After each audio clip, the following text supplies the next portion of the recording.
Hello guys, no compromise on health. I'm back again. So నమస్తే అందరికీ. కొంతమంది అనుకోవచ్చు ఏంటి తిన ఛానల్లో తెలుగు ఇవ్వాలా అని. అవునండి, నేను మీ తెలుగు అమ్మాయిని. కొంతమంది పెద్దవాళ్ళ కోసం ఈరోజు వ్లాగ్ తెలుగులో. సో ఎంతమందికి సీడ్స్ గురించి తెలుసు? వీటిని ఇంగ్లీష్లో అయితే గార్డెన్ క్రెస్ సీడ్స్ అంటారు, తెలుగులో అయితే హలీమ్ సీడ్స్ అంటారు. చూడటానికి చాలా చిన్నవిగా ఉంటాయి కానీ బెనిఫిట్స్ మాత్రం చాలా ఎక్కువ. అండ్ ఈ సీడ్స్ని అమెజాన్లో చాలా ఈజీగా దొరుకుతాయి మనకి.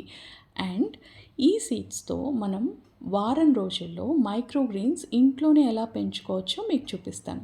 ఇక్కడ నేను ఒక బాస్కెట్ తీసుకున్నాను. బాస్కెట్ కానీ ట్రే కానీ ఏదో ఒకటి. సో హోల్స్ మాత్రం కంపల్సరీగా ఉండాలి. అండ్ 4 or 5 టిష్యూ పేపర్స్ని స్ప్రెడ్ చేసుకున్న తర్వాత మన దగ్గర ఉన్న సీడ్స్ని ఈవెన్గా స్ప్రింకిల్ చేసుకోవాలి ఇలా. తర్వాత వాటర్ని స్ప్రే చేసేయండి. అవి కంప్లీట్గా వెట్ అయ్యాక క్లోజ్ చేసేసి డార్క్ ప్లేస్లో పెట్టండి. అండ్ ఈ వీడియోని నేను 2nd day, 4th day, 6th day record చేశాను.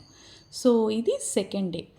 సో 2nd డేలో మనకి చిన్న చిన్న మొలకలు ఆల్రెడీ స్టార్ట్ అయ్యాయి కదా.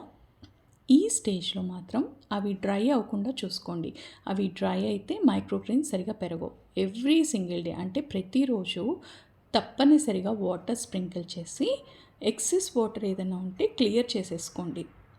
అండ్ ఇవి కూడా అవిసె గింజల్లానే అంటే ఫ్లాక్ సీడ్స్ లానే కొంచెం వాటర్ తగలంగానే జల్లీ జల్లీగా అయిపోతాయి, అంటే కొంచెం స్టిక్కీ టెక్స్చర్లోకి వస్తాయి. సో ఫస్ట్ 3 days మీరు వాటర్ స్ప్రింకిల్ చేసేసి ఎక్సెస్ వాటర్ని క్లియర్ చేసేసుకొని డార్క్ ప్లేస్లో పెట్టండి. సో ఇది 4th డే.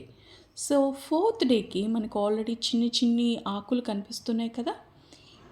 ఈ స్టేజ్లో ఉన్నప్పుడు మనం ఇండైరెక్ట్ సన్లైట్లో పెట్టుకోవచ్చు. అంటే మన విండోస్ దగ్గర పెట్టుకోండి, డైరెక్ట్ సన్లైట్లో మాత్రం పెట్టకండి.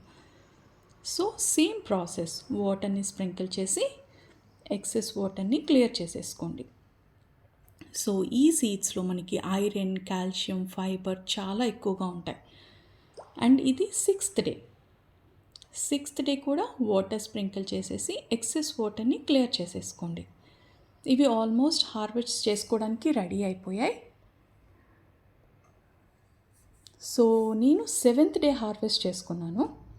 సో ఇవి చాలా ఈజీగా తినచ్చండి. చాలామంది చాలా బోరింగ్ అనుకుంటారు. ఇవి జ్యూసెస్లో, సాలెడ్స్లో, స్మూతీస్లో, ఇంకా కర్రీస్లో కొత్తిమీర బదులు ఇవి కూడా స్ప్రింకిల్ చేసుకోవచ్చు. ఇంకా చిల్డ్రన్ వెనకాల పరిగెత్తాల్సిన అవసరమే లేదు హెల్తీగా తినమని.